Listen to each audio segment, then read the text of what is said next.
Welcome to Tech Notice. I love when I come across a product that just screams or kind of represents to me the best bang for buck in whatever area it's from, whatever tech it is. There's a microphone, a camera, a tablet or a phone.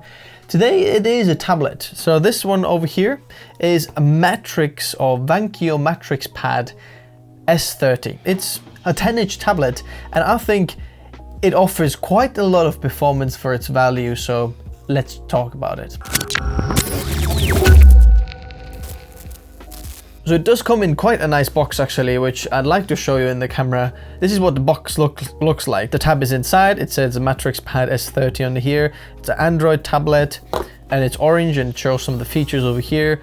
And that's it basically. I just wanted to show you because it is quite nice and not as nice as some of the other packets I've come across. So inside the packet you do get this tablet as well as this charging block over here, which is actually just a 2 ampere charging block, so it doesn't charge it too fast. USB-C cable for the tablet and the tablet itself. So let's look around some of the tablets outside and then I'm going to talk to you about, first of all, a little overview of what it is and then a user experience from me. So this over here is a 10.1 inch screen. It's an IPS panel, which is quite nice actually. The resolution for this is 1920 times 1200, which is a full HD. So there's quite a lot of pixels per inch, which is 224 ppi, which is not too bad. Also, we do have a webcam over here on the top, which is an 8 megapixel webcam or front-facing camera. We have on the top over here, we have the volume rockers up and down. We have the power on button, and this is a microphone over here. Then on the right side, we don't have anything over here. Then on the bottom over here, we have 2 speaker grills. So there's 2 speakers on the side over here. And then when you go onto the left side, we can see that there is a USB-C charging port, which is very nice. And then we have a little slot over here, which is for the micro SD card.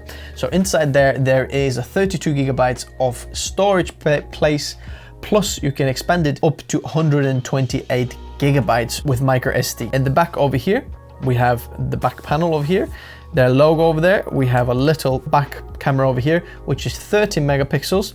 And we have a LED or flash, if you'd like to say that, for the camera. This color is some kind of like a metal gray with like a chrome trim around this bit over here, which as you can see in the light, it looks quite fancy actually and quite cool. Now, when touching the material, I'm not sure if this is actual metal or is it plastic. Anyway, it actually represents and it comes across quite nice, to be honest. So inside over here, there is 3 gigabytes of RAM and a 6000 milliampere battery, which gives you up to 15 hours of reading and browsing the web. Whereas if we compare it to something like similar price, which is the Fire Tablet 10, which costs exactly the same amount. If I didn't mention this already, this costs $149, and then Fire Tablet 10 is the same amount. I'm going to leave the links in the description if you want to check any of these out or this one out. Compared to the Fire Tablet, for example, for the same price, the Fire Tablet offers you 12 hours of usage, whereas this one offers up to 15 hours of usage, which is a bit better. Now inside there also is a CPU, which is an 8-core octa-core CPU, 1.6 gigahertz, which gives a very good actual feel when you're doing some multitasking, like having different apps open and things like that, closing and shutting it, you know, it's very good for that. Also for gaming, because there's 8 cores.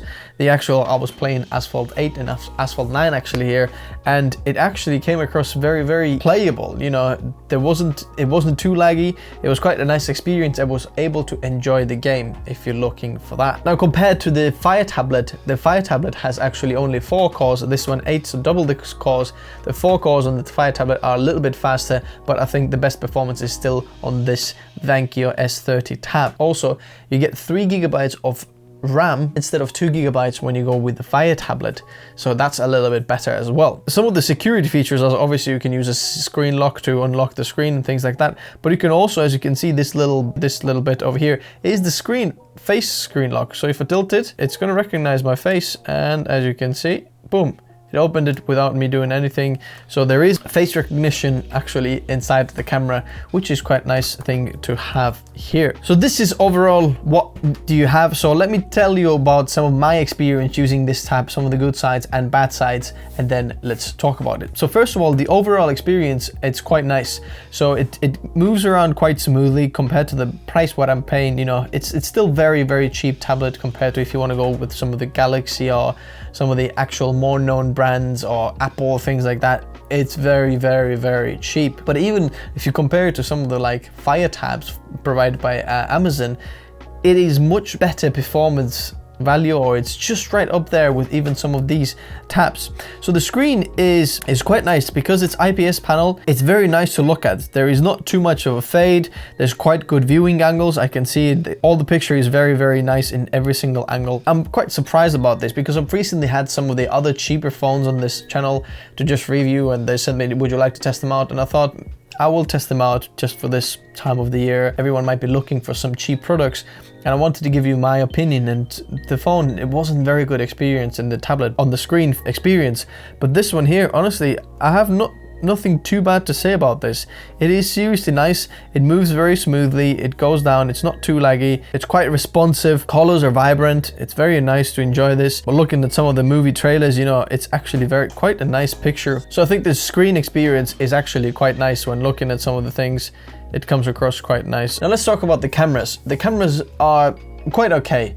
Okay, they're not something that you're gonna take some amazing artwork with, but if you need to like kind of grab a quick screenshot of, I don't know, something that's on the tablet or something that's on the screen, or if you're using them, you know, maybe in your lessons or something like that, I think it's quite all right. You can see still what's on the picture, so it's all right. But if you do want to get some amazing Instagram shots or something like that, then I wouldn't rely on this camera. It's not meant for that.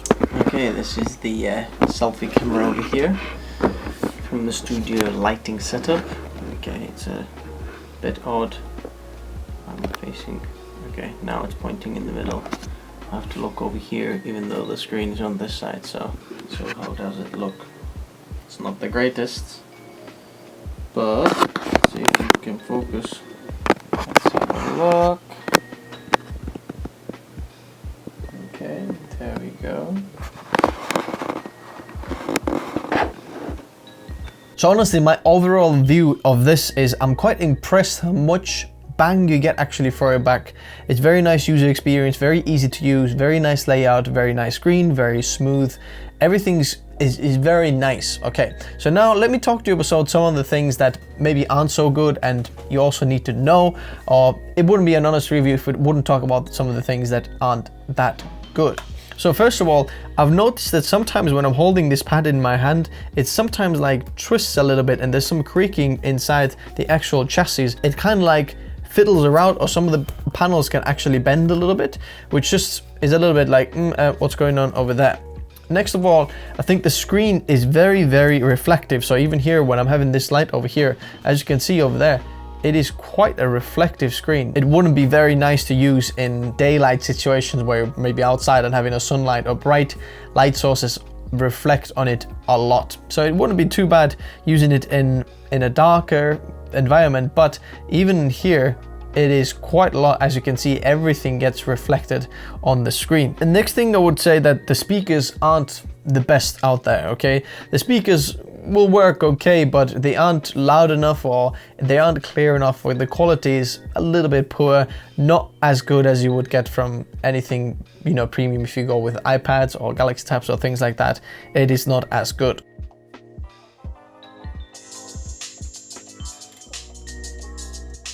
Okay, hands down, the best in-ears I've ever heard in my life. Like full stop, that's it. Like close the show. That's it. Stop it. Done. Have you ever tried to edit a document?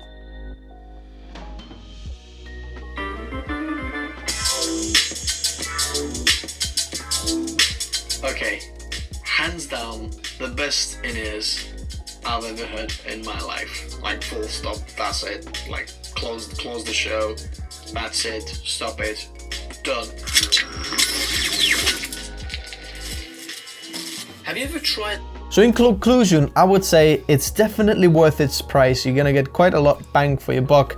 And if you wanna use it for, you know, in this time where everyone's home, you can give it to either your kids or your family, or wanna use it for work or things like that. It's a great cheap product that actually works quite well. Remember, the link for this is in the description if you wanna check it out. Any other questions, leave a comment below. I'll meet you down there. Like this video if you found it helpful, subscribe if you haven't already, and I'll see you in the next one. Adios.